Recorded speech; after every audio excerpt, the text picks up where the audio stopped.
September 19th sees the release of Rambo: Last Blood, the fifth Rambo movie. To mark the occasion, we will go back and provide retrospective reviews of each of the earlier four movies. In this video, we'll be discussing the second sequel, Rambo III. And joining me for that are Tom Connors. Hello. And special guest star Matthew Kadish, author of the Earthman Jack books. Hi, everybody. Thanks for having me on, Andre and Tom. I'm looking forward to talking about my favorite of the Rambo series. A little bit of sarcasm there. This should be good because now we've gotten to the movie where Rambo famously joins the Taliban. But first, let's say something about the box office. Tom, you had something you wanted to say about that. Well, to this point, the Rambo series was a very lucrative series, especially for those who were behind it producing it. The first film made $47 million in the U.S. and did $125 million overall worldwide. The second film, though, was a behemoth and happened to gross $150 million just in the U.S. domestically, and did over $300 million worldwide. The third, and it cost about $40-some million to make. The third film, on the other hand, cost $65 or more million to make. I think 63, somewhere in that region, and it did only $53 million domestically, but foreignly it did $135 million. So this movie was very big overseas, and we'll get into that in this discussion, I believe. And it did a worldwide gross of 189. So this movie didn't do bad overall overseas, but in the U.S., this did definitely see the end of the Rambo series for a while. And at this point, Rambo had become the joke that Andre had brought up in the first video about Weird Al. That was a good example of where at that point, he was making fun of the film. It didn't do well at the box office in 1988. It was not very well received critically or financially, obviously, and is considered the worst of the bunch by most out there. Unlike Matt, this is his favorite movie of all time. So, yeah. Go ahead. Well, I mean, it's interesting to note that this is like kind of the pinnacle of Rambo. This was Yes. this was not only the movie went full Rambo, but this is coming off of like the cartoon show, the toys, the cereal. Like all like after Rambo First Blood Part 2, Rambo kind of went mainstream, and we got all over Rambo'd, I'd say. And so like by the time this movie came out, it was super cartoony. Like his hair had gotten longer, his knife had gotten bigger. It was one of the most steroid holes had gotten bigger. Yeah, his muscles had gotten bigger. The action in this movie, I think it was considered to be the most violent movie of all time at that point, just because there was like so many explosions, so many people getting killed, and it got a lot of criticism for that, especially considering the fact that Rambo had been targeting children after First Blood Part 2 with the cartoon and the toys and stuff like that. So in a way, it was kind of like a weird amalgamation of 80s full-blooded toxic masculinity action movie mentality, mixed in with this larger than life cartoonish version that the cartoon had kind of promoted to kids and stuff like that. But the reason I love this film so much is because of all of that. It's because it was so over the top and so stupid. And this was also kind of around the time where people were kind of getting tired of Sylvester Stallone. Like his star was a little bit on the decline by this point. And I think that that has something to do with, at the time, like people just kind of rejecting this film.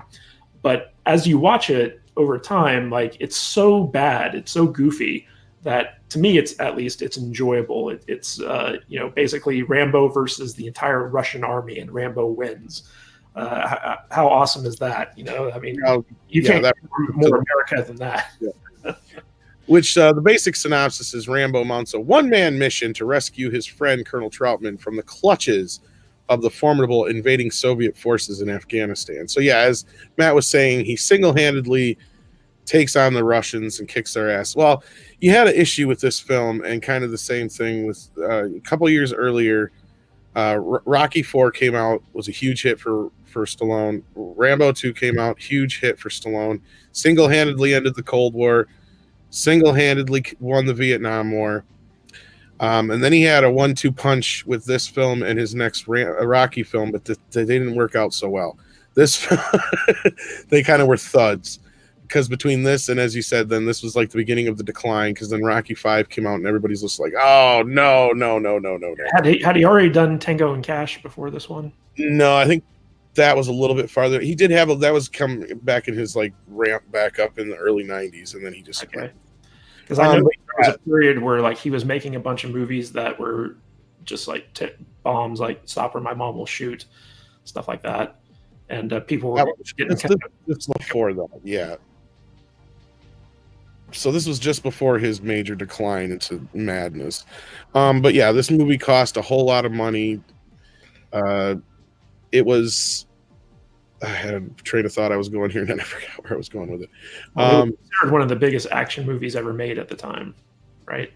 There was something I was going to say, but never mind. Go ahead and, Andre, if you want to pick up from there, that's fine. Well, I don't really have much to say about it. The movie is absolutely ridiculous. My favorite part of it is when he seals a wound shut by blowing it up. Yeah, so he takes a bullet, uses the gunpowder to light up on his wound and seal the wound shut so he can continue fighting. It's the most masculine, badass thing I think I'd ever seen at the time. When I saw it as a kid, I was like, what's he doing? Oh my God, he lit himself on fire so he can keep fighting. It was awesome. Yeah, to me it was just too much. It was just too much. I don't know. I put it in the same class as The Exterminator, basically. There's also this great part in the movie where he's fighting this Russian soldier, and he kicks him down this hole where he's got this rope around his neck. The Russian soldier does. So the fall's going to kill him. The rope's going to break his neck during the fall. But as he's falling, a grenade explodes on him. So he gets hung, gets exploded, and falls to his death all at the same time. It was one of the. Imagine how that went down. Like they're on the set and they're like, I can't like hang him there. And if I just kick him and he falls, then that's not as fun. So why don't I kick him and like he falls and he hangs himself, but then he explodes? It's like hanging himself's too boring. Can we make him up? I mean, that was the mentality of this movie. It was like, let's just blow everything up. Yeah, this is where the action movies kind of became like slasher films. Matt probably will know what I'm saying here and even Andre, of course. But basically, yeah, you have the situation where these guys, like Rambo's your Freddy Krueger or your Jason. You've got to the point where he's killed so many people. What can you do next that is going to be so over the top of the thing that he's done before that's memorable, so that it just doesn't become another boring, action sequence or kill in the sense of a slasher film. It's the same kind of thing almost. You gotta keep building and building to outdo yourself from before, to the point where you get to this movie and it just gets utterly ridiculous, to where that's a prime example, Matt, where the guy can't just be hung, can't just be flung into a hole. No, he's got to go both ways, plus get exploded by a grenade at the same time. You got to go that extreme here. And as you said, Rambo 2 went to 11, this one went to 12 or 13, maybe even 14. It went off the charts. I mean, like, you have in the climax of this movie, you got the Taliban versus the Russian army, and there is Rambo in the middle of it all on a horse with a Molotov cocktail in his hand, and he's winning the war. Like, he's just like we talked about how there are themes in the earlier movies about Rambo eschewing technology, basically abandoning technology to go back to the basics with his bow and arrow and with his knife.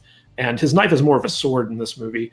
But in the climax of that film, like, he's literally on horseback amongst all this modern warfare technology, hurling Molotov cocktails at. Well, yeah, that's because they got to show that he's the one who taught these guys how to do guerrilla warfare. He's the best. So this is a Gary Sue story, even though we know Rambo isn't a Gary Sue, but you know what I'm saying. Yeah, you also have the over-the-top Russian villains in this movie, and this was, there was a period in Hollywood where basically the Russians were the go-to villains. If you wanted like any type of villains, it was either Nazis or Russians, and it was mostly Russians in the 80s. So it was, it just hit on all levels of ridiculousness.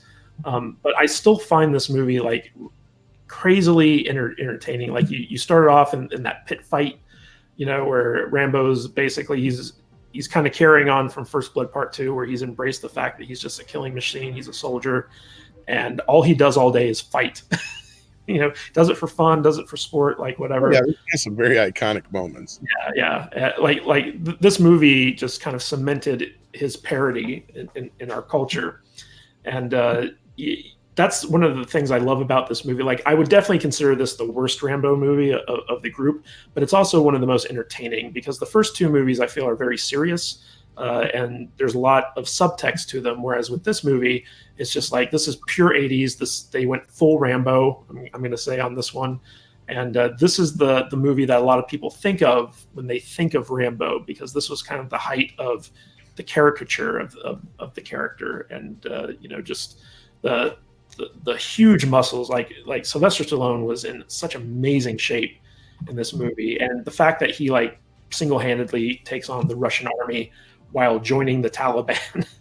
And I remember I saw this movie I just caught it on like HBO or something like that one day, like kind of a few years after 9/11. And when that final title card comes up on screen, that it was devoted to the brave men and women of the Taliban, you're just sitting there like, ooh, that didn't age well. Well, yeah, as we were saying in the kind of a discussion before we started recording this film has really become more of a thing since then, because of the whole 9/11 Taliban connection. And it's now referred to the one where, of course, Rambo joins the Taliban. And some people could even say he even taught them to be what they are. And I pointed out, I mean, financially and successfully, how this film was viewed, I think would have skewed better for it if it had come out a year or two earlier, when we were still actually, in the whole skirmish over there. It had ended at this point. And then the other side of it is, if it come out a little bit later and out right around the same time as Desert Storm, then it might have done it and fared a little bit better in the U.S. But it doesn't matter. This, as you said, cemented a lot of things for Rambo. This is kind of like the parodized version. This is the stereotypical version that everybody thinks of when they think of Rambo most of the time anymore. When they think of him. And this is also a movie that kind of found its footing in home video. It didn't do well in the theaters, but it had a life after the theaters, where people, not just the US, but overseas, especially in those areas that obviously like Rambo became a strange icon over there too, in a weird way. It's kind of, they adopted the ideal American icon in a lot of places that they don't really like America, but it's because of this movie. Yeah, which is weird. But this is the movie that kind of cemented the red headband, the huge knife, the necklace, the swole muscles. Like he went full Rambo in this film. Yeah. And I think that the fact that it had such a long afterlife on home video, where I think this is probably one of the more watched versions of Rambo, just because it was played on TV constantly and stuff like that. This is the image of Rambo in people's minds, at least up until the fourth movie came out. I agree with that, because about image, I would say at least in my part of the world, the image that everyone has when you hear the word Rambo is the theatrical poster for Rambo III, where he's standing with the muscles rippling and everything like that over the helicopter and the Taliban and the desert, all of that. That's like the image of Rambo. So basically the movie is perhaps the most iconic of all the Rambo movies because of that. That is the movie that cemented the image of Rambo in pop culture, at least until the fourth movie, which we will be discussing in the next video. So be sure to come back for that.